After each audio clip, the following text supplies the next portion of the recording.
chickies. Frozen water.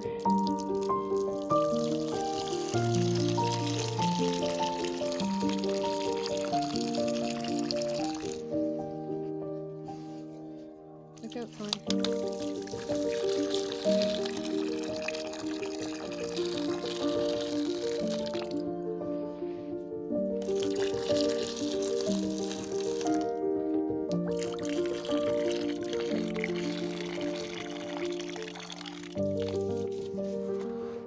Release the hens.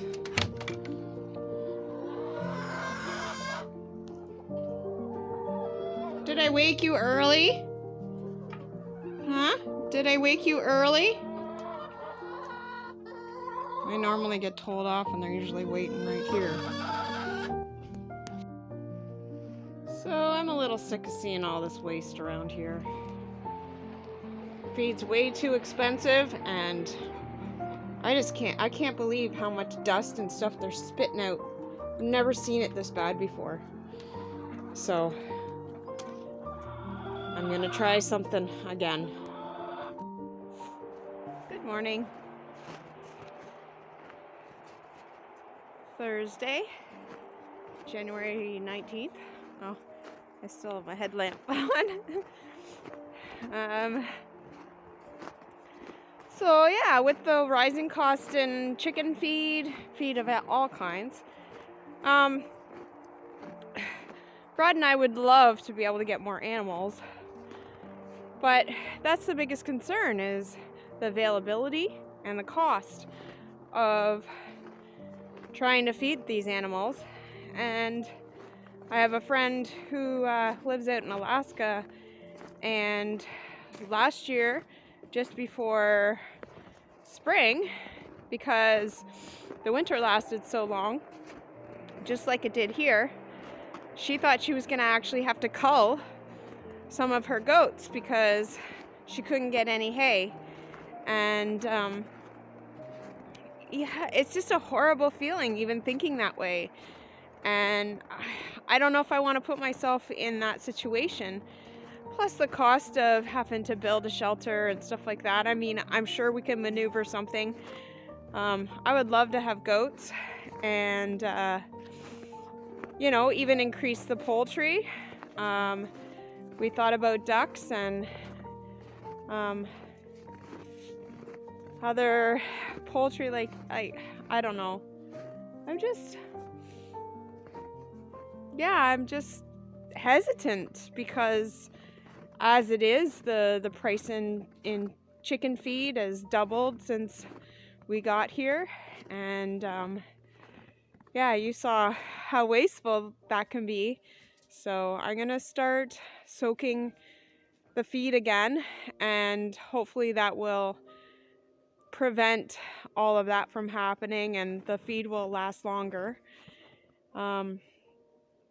Yeah, but I would love to be able to have a cow or a couple of cows, and it's a lot of responsibility. That's another reason. We found it difficult as it was to leave for the Feast of Tabernacles last October and to find somebody that you can trust who's going to come in and look after your animals the same as you would. It's hard to leave, and we left for, I think it was close to 2 weeks, and yeah, the gentleman that we had come in was amazing, and he was so good. But it's just that obligation of finding somebody to look after your stuff and your animals, and it's just, yeah, it's a lot of responsibility and cost, and so I don't know how much we'll be able to expand as much as we want to. I would love to be able to have more animals here, but with the economy and everything going the way it is, I'm just really unsure if we want to take that challenge on. Like I said, it's like even just taking water out to the chickens, we have more animals, it just doubles the work and the cost, and so it's something we've pondered and definitely considered, and like anything, count the cost, right? Not just financially, but emotionally and physically, wearing on the body, and yeah, it's just a lot to consider. So how are you guys feeling about all that stuff? Like, I know there's a lot of homesteaders out there, but also people who, have even considered, buying property and having animals and all of that. Like, how are you feeling about all of that? And, are you going to go for it? Are you going to kind of stay put and comfortable where you are?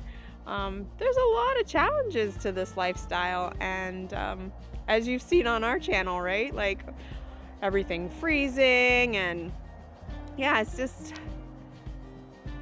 yeah.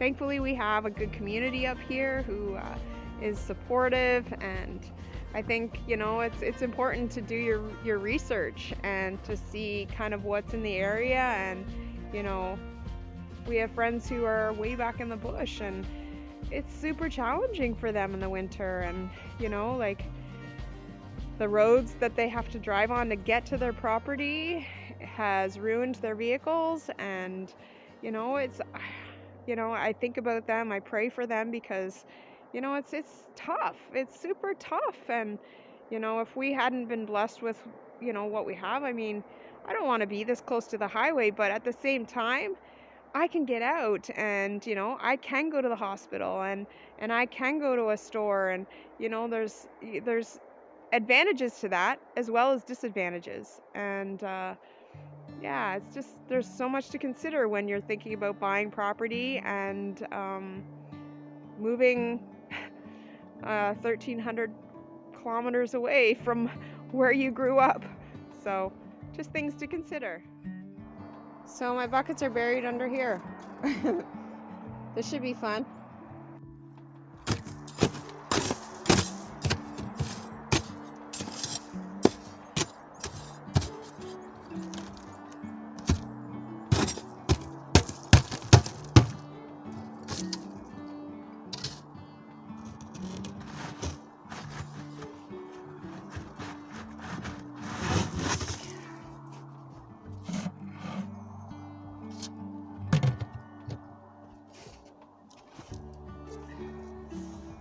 This is fun.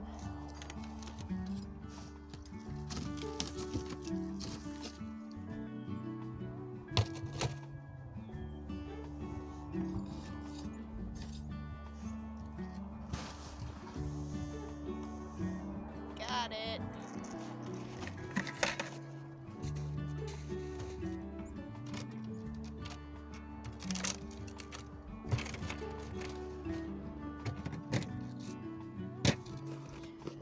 Now that we have the mudroom to use, I'm going to start soaking the feed in the mudroom.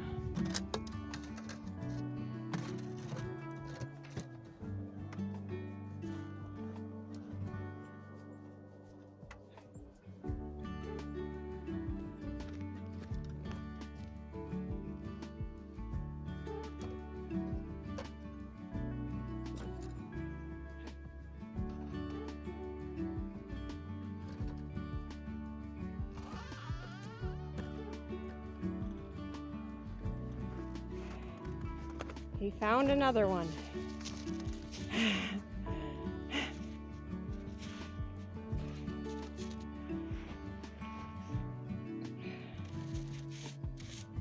Another mouse.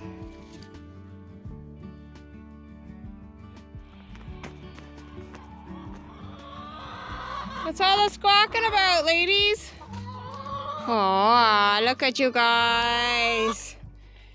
It's a nice sunny warm day, isn't it? You're so happy.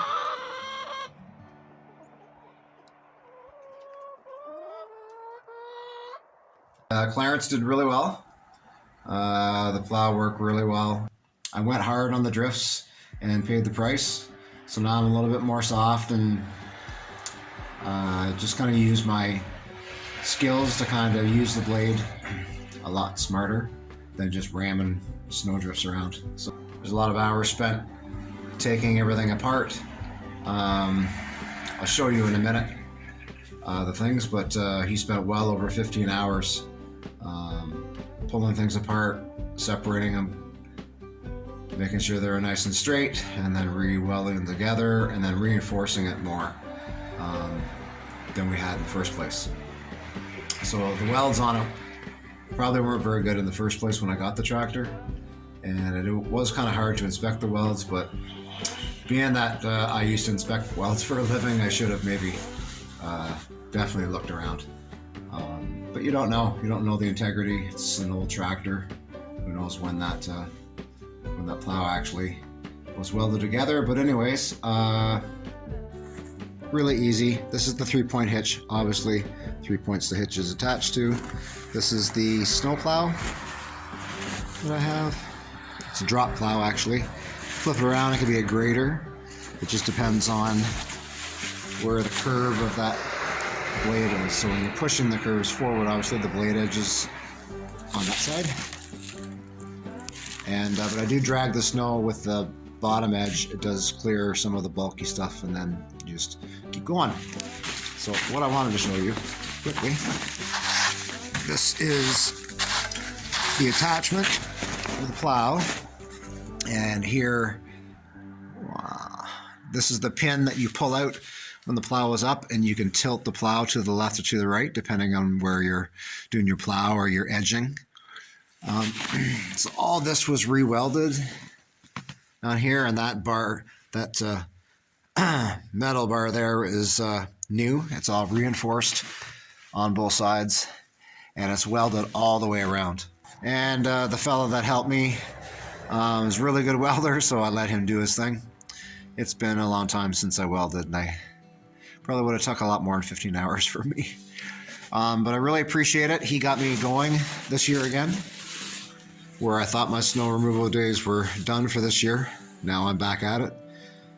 So yeah, so we're just gonna see how things go here for the winter. We still got a lot of snow. I don't know what's going on, but the chickens are going a little crazy and setting Thorn off.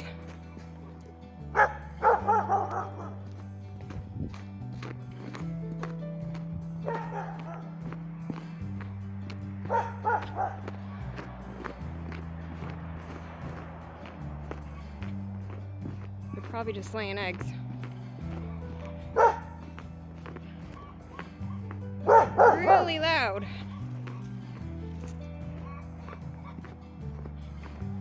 Somebody having a hard time laying an egg? They're fine.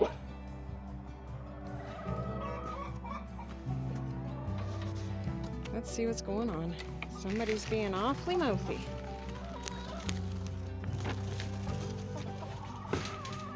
All right, what's going on in here? Why are you being so mouthy? Huh?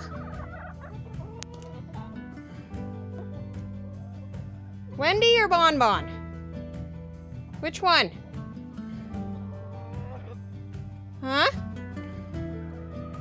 You're the only two in here.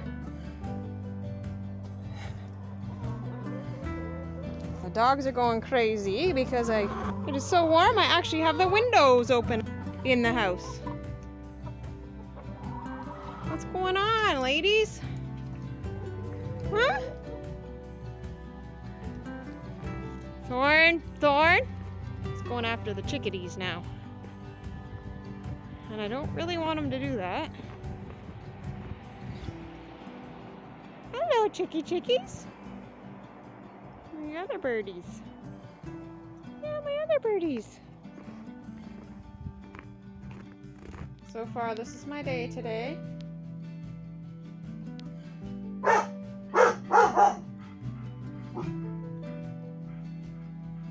Aren't you gonna bark too, like you did before?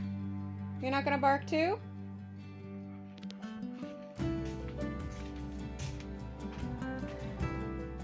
All this because I have the windows open. And they can hear the chickens, they can hear all the noises. Are you gonna be quiet now? I guess not. There's absolutely nothing out there. Nothing. The windows are open, so we must make noise. So I filled the bucket about half, well, a little less than half, full of the layer mash. And I'm going to add water. I'm adding hot water. I don't know if it makes a difference. I never used hot water before, but I'm wanting it to soak and ferment faster, so this is just normal water now. But you have to make sure that you stir it really, really well and make sure it's covered because it will soak up. It's like overnight oats kind of thing. It will soak up the water. And I made sure I cleaned this really, really well. This is a pail I was using in the spring and summer and fall to ferment. And I'm hoping I'm going to be able to ferment the food. It's warm enough in here. I think it probably will ferment for me. So I'll just stir this up, and then I'll probably end up having to add more water in the morning because it'll have soaked up all the water.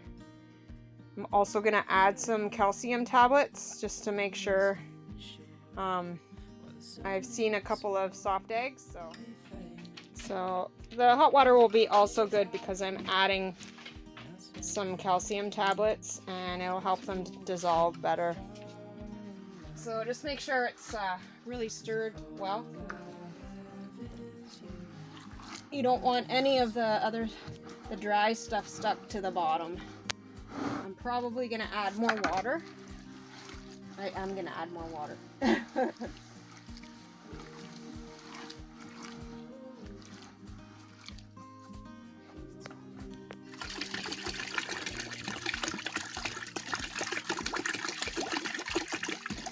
Splashy. So that's way better. You want a nice coverage, and you want to be able to stir it really, really well. Now this will get left overnight, and it will probably be all soaked up. I'll show you in the morning what it looks like. Okay.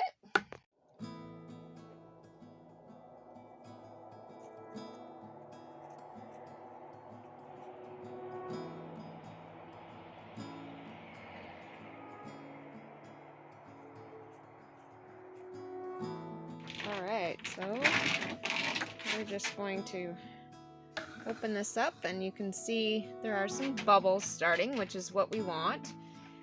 And you can see how much water that even soaked up. So we're going to get that stirred up. And probably going to have to let it soak a little bit longer. See all the omegas in there. You want to get right to the bottom. You definitely like seeing those bubbles.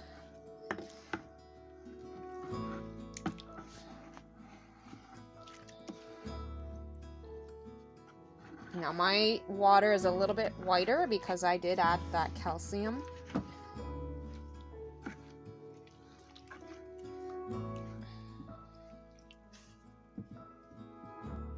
So I actually let this soak 2 nights. I'm gonna get this lid off. So that's what it looks like. I just need to stir it.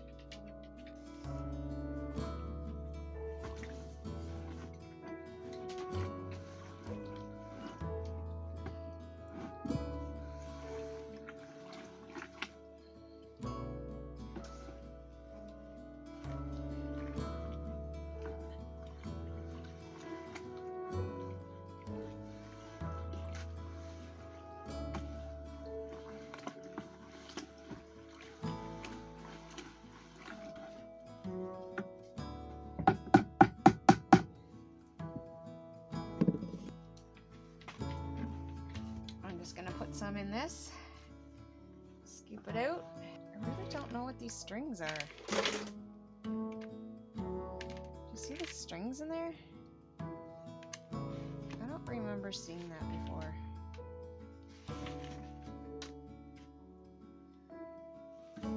Very strange.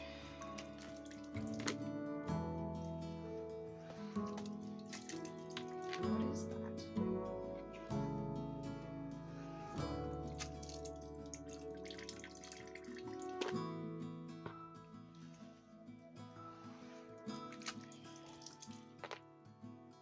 Look at the strings.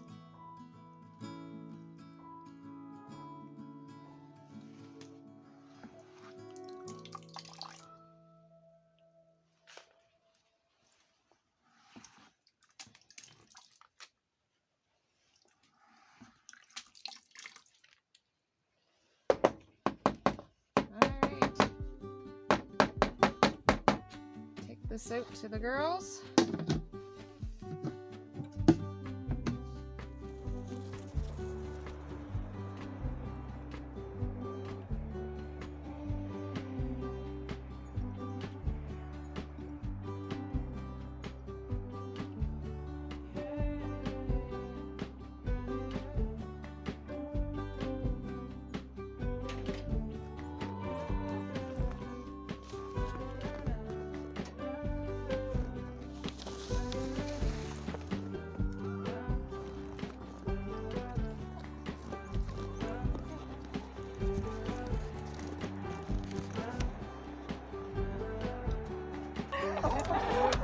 Okay, ladies. Who's pooping in there? Huh? Who's pooping in the feed?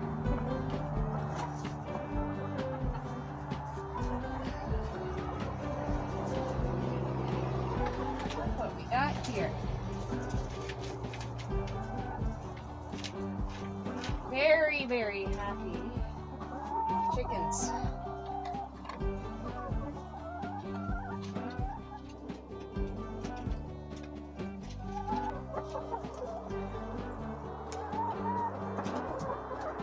Come on there, sweetheart.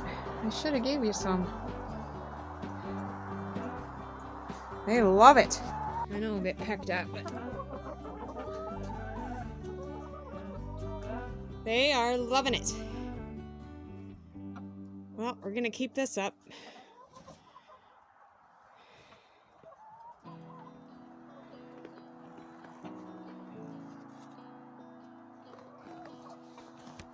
Good stuff. You see it, folks. They love it. And it's so much better on their gut because it's soaked. It's easier for them to digest.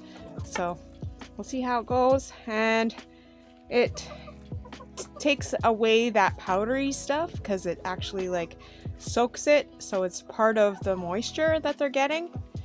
So get a little bit more out of the feed, and hopefully it lasts longer.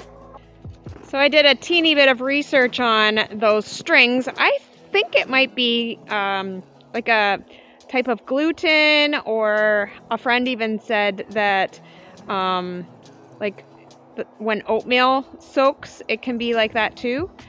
So I think it might be, like I said, a type of gluten, and like when you make dough, it gets stringy like that. So that's what I'm thinking it is, but yeah, we'll go with it. I don't remember the feed being like that when I soaked it in the summer, but yeah, could just be the way this feed is. There's more gluten in it, or they have, I don't know. But anyways, the chickens love the soaked food. So I think, I mean, it was successful during the warmer seasons, and obviously they're gonna get way more out of this feed, and I'm gonna get more out of the feed by soaking it. So we're gonna keep that up now that we have the ability to do that in the mudroom. And unfortunately, we didn't get any suggestions on adventures that we should be taking, or any questions or anything like that. So we must be answering all your questions, and you just really like watching me shovel snow. So we'll just keep on doing what we're doing, and hope you keep watching. So remember, life's too short. We're going to take any adventure that we can.